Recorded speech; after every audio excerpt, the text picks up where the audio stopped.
তো আপনারা অনেকেই বলেছিলেন ডক্টর জাকির নায়েকের ভিডিও নিয়ে আসার জন্য। তো আজকে আমরা দেখব জাকির নায়েকের ভিডিও। তো সেটা হলো যে ইসলাম কি তরবারির জোরে ছড়িয়েছে? তো ইরানি এই ছাত্র জাকির নায়েককে কঠিন প্রশ্ন করেছিল। তো চলো দেখা যাক জাকির নায়েক ঠিক কী উত্তর দিয়েছিল। আমি মুসলিম হিসাবেই জন্মগ্রহণ করেছি, কিন্তু আমি মুসলিম হিসাবে জন্মাতে চাইনি। আমি আপনাকে জিজ্ঞেস করছি, এদেশে কোনো মুসলিম কি আপনাকে আক্রমণ করেছে? যে আরব দেশগুলো আমার দেশে আক্রমণ করেছিল এবং তারা আমার দেশ দখল করেছিল এবং তারা জোর করে ইসলাম এনেছিল। যে আরবরা আমার দেশে এসেছিল এবং বাধ্য করেছিল, আপনি কি সেখানে উপস্থিত ছিলেন? ইউরোপের সবচেয়ে দ্রুত বৃদ্ধিপ্রাপ্ত ধর্ম ইসলাম। আমি আপনাকে জিজ্ঞেস করছি, কে আমেরিকানদের ইসলাম গ্রহণে বাধ্য করছে? আমি প্রথমেই এখানে আসার জন্য ধন্যবাদ জানাতে চাই। আমার নাম পুয়া, আমি নাট্যকলা বা ড্রামার ছাত্র এবং আমি ইরান থেকে এসেছি। ইরাক নয়, ইরান, যার পুরনো নাম পারস্য। আমি একটি ধার্মিক পরিবার থেকে এসেছি, মানে আমার পরিবার মুসলিম। আমি মুসলিম হিসাবেই জন্মগ্রহণ করেছি, কিন্তু আমি মুসলিম হিসাবে জন্মাতে চাইনি। কারণ আপনারা জানেন, পারিবারিকভাবে আমি জন্মেছি, কিন্তু এখনও আমি ইসলাম গ্রহণ করিনি কিছু বিষয় বা পয়েন্টের কারণে। আমার মূল প্রশ্নটি ছিল সেই সময়ের ব্যাপারে, মানে এশীয় সময়, 1000 বছর আগে, যখন আমার দেশে ইসলাম এসেছিল এবং আমরা মুসলিম হয়েছিলাম। আমি ইতিহাসে যা পড়েছি এবং সেই সব বিষয় থেকে আমি জানতে পেরেছি যে আরব দেশগুলো আমার দেশে আক্রমণ করেছিল এবং তারা আমার দেশ দখল করেছিল এবং তারা জোর করে ইসলাম এনেছিল, আমার রাজা তা গ্রহণ করা ছাড়াই। পারস্য ছিল একটি পুরনো দেশ এবং প্রাচীনকাল থেকে এখন পর্যন্ত এটি ছিল সবচেয়ে সভ্য দেশ। আমরা একজন সত্যিকারের ঈশ্বরে বিশ্বাস করতাম, আমরা একজন সত্যিকারের ঈশ্বরের উপাসনা করতাম এবং আমাদের ধর্ম ছিল জরাস্ত্রস্ত্রবাদ। তাহলে তিনিও একজন নবী ছিলেন, তাই আমরা ভালো চিন্তা, ভালো কথা এবং ভালো কাজে বিশ্বাস করতাম। এমনকি সাইরাস দ্য গ্রেট, তিনি বিশ্বের রাজা ছিলেন এবং তিনি অনেক ভালো কাজ করতেন। এমনকি কিছু মানুষ বিভ্রান্ত ছিল, তারা তাকে মসীহ বা মেশায়া বলত। তিনি অনেক ভালো কাজ করতেন, কিন্তু তিনি কখনোই বলেননি আমি নবী বা আমি ঈশ্বর। কিন্তু সেই রাজা যখন অন্য দেশে আক্রমণ করতেন, তিনি কখনোই সাধারণ নাগরিকদের হত্যা করতেন না, তিনি কখনোই নারীদের ধর্ষণ করতেন না, এবং তিনি কখনোই তাদের ধর্ম পরিবর্তন করতে বাধ্য করতেন না। এমনকি কেউ যদি গরুর পূজা করত, তিনি তাদের সম্মান করতেন। যদিও তিনি একজন সত্যিকারের ঈশ্বরের উপাসনা করতেন, তিনি চাইলে তাদের বাধ্য করতে পারতেন তার মতো উপাসনা করতে, কিন্তু তিনি তা করেননি। কিন্তু ইসলামের পদ্ধতিতে আপনি যদি আপনার ধর্ম প্রচার করতে যান, তার মানে এই নয় যে আপনাকে সেটা জোর করে কারো উপর চাপিয়ে দিতে হবে বা তাদের সেই ধর্ম গ্রহণ করতে বাধ্য করতে হবে। কারণ আপনারা জানেন, মানুষ মানেই স্বাধীনতা, তাই প্রত্যেকের মানবাধিকার থাকা উচিত। হয়তো সেই মানুষগুলো সেই ধর্ম চায়নি, তাহলে কেন তাদের আক্রমণ করতে হবে এবং জোর করে তা আনতে হবে? এটাই ছিল প্রধান প্রশ্ন, যা আমার মনে একটু জানেন আমার বিশ্বাসকে দুর্বল করে দিয়েছে। ভাই, আপনি কি পারসি? মাফ করবেন, আমি পারস্য থেকে এসেছি। আপনি কি পারসি? আপনি ফার্সি বোঝাচ্ছেন? আপনি কি একজন পারসি অগ্নিপূজক? না, আমি কোনো ধর্ম পালন করছি না। আপনি কোনো ধর্মের অন্তর্ভুক্ত নন? আমি বিশ্বাস করি না। কিন্তু আপনি বললেন বাবা মা। আমার বাবা মা মুসলিম, কিন্তু এই বিভ্রান্তি এবং অন্যান্য কারণে আমি কখনই ধর্ম পালন করার চেষ্টা করিনি। আমি শুধু সত্যিকারের ঈশ্বরে বিশ্বাস করি এবং ভালো কাজ করি। কি আপনি কোথা থেকে এই ভালো কাজগুলো সম্পর্কে ধারণা পান? ভালো কাজ যেমন আমি অন্যদের ক্ষতি করি না, আমি যাই করি চেষ্টা করি অন্যদের ক্ষতি না করা, এটাই প্রথম বিষয়। যতটা সম্ভব ভালো কাজ করা, এমনকি অন্যদের সাহায্য করা এবং সত্যিকারের ঈশ্বরে বিশ্বাস করা, কোনো পাথর বা পাতা বা অন্য কিছুর পূজা না করা। এবং আমি বিশ্বাস করি ঈশ্বর এক, কিন্তু আমি তো আপনার নিজস্ব দর্শন আছে, আপনি একটি নতুন ধর্ম আনতে চান। আমি কোনো ধর্ম তৈরি করতে যাচ্ছি না, আমি শুধু আমার মস্তিষ্ক অনুসরণ করছি, কারণ আমি জানি ঈশ্বর আমাদের একটি মস্তিষ্ক দিয়েছেন। তাই আমি বই অনুসরণ করে আমার মনকে ব্যস্ত করিনি। আমি সব সময়, যখন আমার বয়স 10 বছর ছিল, শুধু চিন্তা করতাম এখন পর্যন্ত। তাই আমি চেষ্টা করেছি। ভাই, চিন্তা করছেন, তিনি বলছেন ঈশ্বর যতক্ষণ না সেটা পাথর হয়। কে আপনাকে বলল পাথর ঈশ্বর নয়? যাই হোক, আমি এখন আপনার মৌলিক প্রশ্নের উত্তর দেব। মৌলিক প্রশ্ন হলো, মুসলিমরা পারস্যে এসেছিল এবং তারা জয় করেছিল এবং মানুষকে ইসলাম গ্রহণে বাধ্য করেছিল। তাই আমি আপনার সাথে একমত যে কারোরই জোর করা উচিত নয়। উল্লেখ্য যে আজ মিডিয়া প্রচার করে যে ইসলাম তরবারির মাধ্যমে ছড়িয়েছে। আমি জানি যে মুসলিম সম্প্রদায়ের মধ্যে কিছু কুলাঙ্গার আছে এবং কিছু মুসলিম শাসক ছিল যারা ভুল কাজ করেছিল, কিন্তু সামগ্রিকভাবে ইসলাম কখনোই তরবারির মাধ্যমে ছড়ায়নি। তরবারির মাধ্যমে ছড়ানো। সোর্ড, তরবারি, সোর্ড মানে ক্ষমতা প্রয়োগ, জোর করা। যেমন আপনি এখন বললেন মুসলিমরা এসেছিল এবং পারস্য জয় করেছিল ইত্যাদি।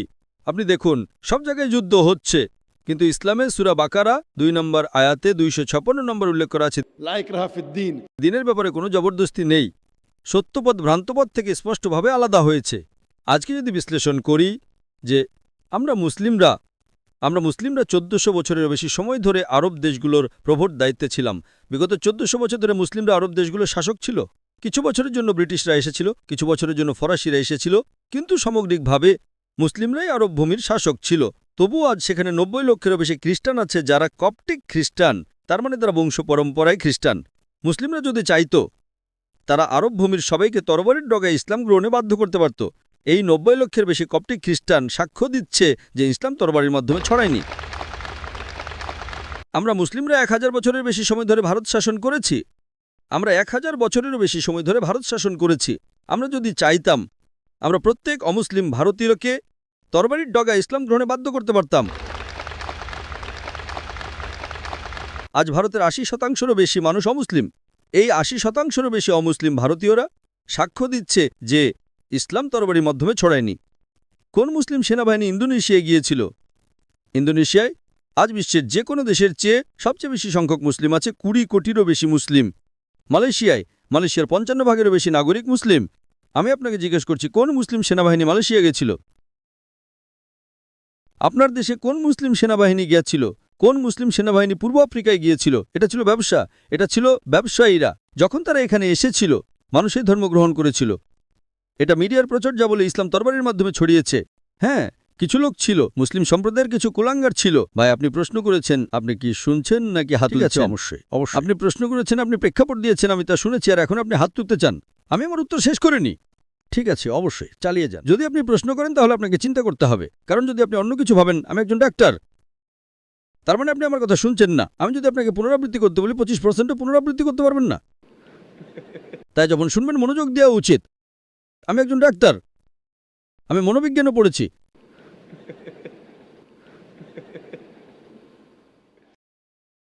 তো এটা মিডিয়ার প্রচার। যদি টমাস কার্লাইলকে পড়েন, টমাস কার্লাইল একজন ঐতিহাসিক। তিনি তার বই হিরোজ অ্যান্ড হিরো ওয়ারশিপে লিখেছেন তিনি ১ নম্বর হিরো হিসেবে নবী মুহাম্মদ সাল্লাল্লাহু আলাইহি ওয়াসাল্লামকে রেখেছেন। তিনি একজন খ্রিস্টান। তিনি বলেছেন যদি প্রত্যেক নতুন ধারণা একজনের মাথায় জন্মায়, একজনের মাথায় এটা সারা বিশ্বে একা বাস করে, সেটা খুবই কম ভালো করবে যদি সে একটা তরবারি নেয় এবং সেটা প্রচার করে। আপনাকে প্রথমে তরবারি পেতে হবে। তিনি বুদ্ধিমত্তার তরবারির কথা বলছেন। প্লেন ট্রুথ ম্যাগাজিন একটা জরিপ হয়েছিল ৫০ বছরের ব্যবধানে বিশ্বের প্রধান ধর্মের বৃদ্ধির ওপর।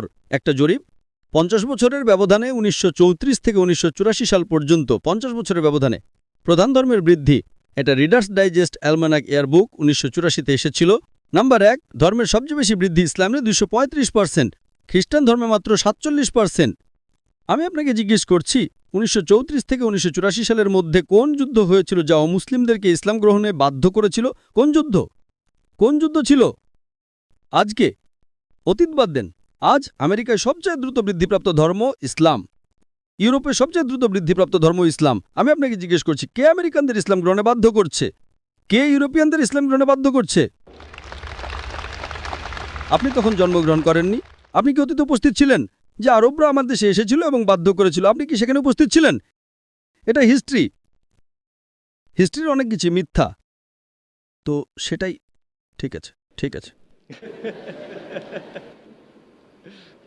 একজন বিখ্যাত ঐতিহাসিক লিসিও লেয়ারি তিনি তার বই ইসলাম এট দ্য ক্রস রোডসে পৃষ্ঠা নম্বর ৮-এ লিখেছেন যে ইতিহাস এটাকে পরিষ্কার করে দেয় যে ধর্মান্ধ মুসলিমরা সারা বিশ্বে ছড়িয়ে পড়ে তরবারিটাকে ইসলাম চাপিয়ে দিচ্ছে। এই কিংবদন্তিটাই হচ্ছে সবচেয়ে চমৎকার এবং অযৌক্তিক মিথ বা গল্প যা ইতিহাসিকরা পুনরাবৃত্তি করেছেন। কে বলেছেন? লিসিও লেয়ারি। ইতিহাস এটাকে পরিষ্কার করে দেয় যে ধর্মান্ধ মুসলিমরা বিজিত জাতিগুলোর ওপর তরবারির নখায় ইসলাম চাপিয়ে দিচ্ছে।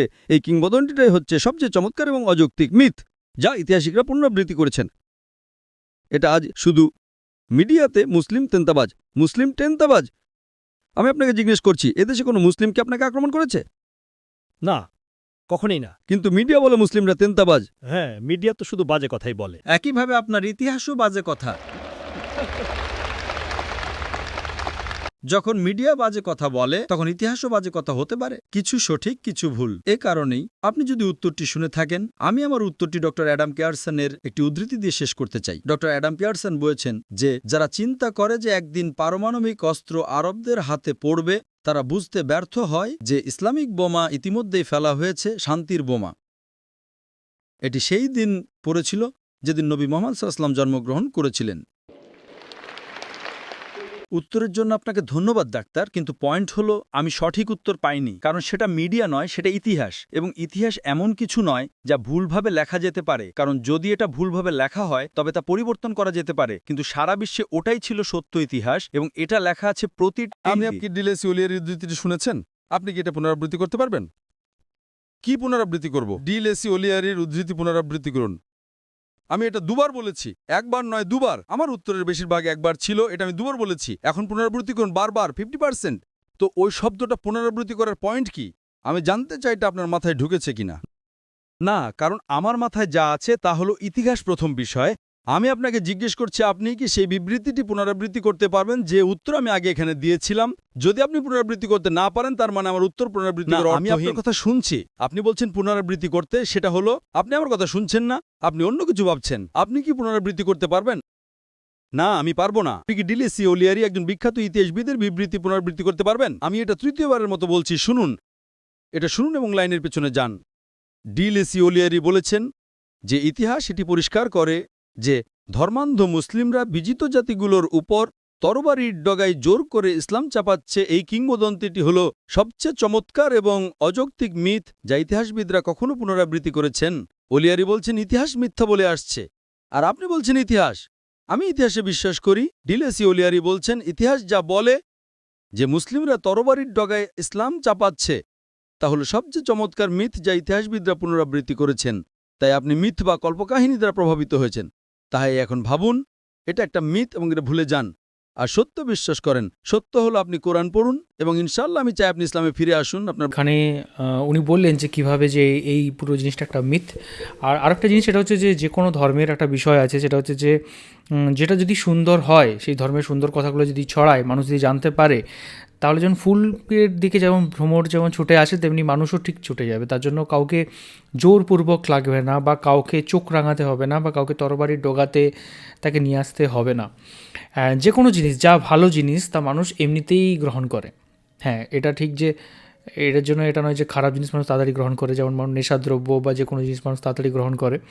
কিন্তু কাউকে যদি বলা হয় যে না তুমি জিমে ভর্তি হও, মর্নিং ওয়াকে বেরো, তাহলে সে সেটা করবে না, সেটা আলাদা বিষয়। তবে একটা জিনিস যে যেহেতু প্রত্যেক মানুষের জীবনে একটা টাইমে শান্তি চাই, তো তাকে তার শান্তিটা নিজের মতো করে খুঁজে বের করতে হবে, এবং যে পন্থা তার জন্য ভালো হবে এবং যে পন্থা তার জন্য কার্যকর হবে, সে সেই পন্থাতেই যাবে। তো এই ভিডিওতে আমরা অনেক কিছু জানতে পারলাম। আপনার কীরকম লেগেছে ভিডিওটা সেটা অবশ্যই কমেন্ট করে জানান। আর কোন কোন ভিডিওর উপর আমরা রিঅ্যাক্ট করতে পারি সেটা অবশ্যই কমেন্ট করে জানাবেন। আর এখনকার মতো এই পর্যন্তই। ভালো থাকুন, সুস্থ থাকুন।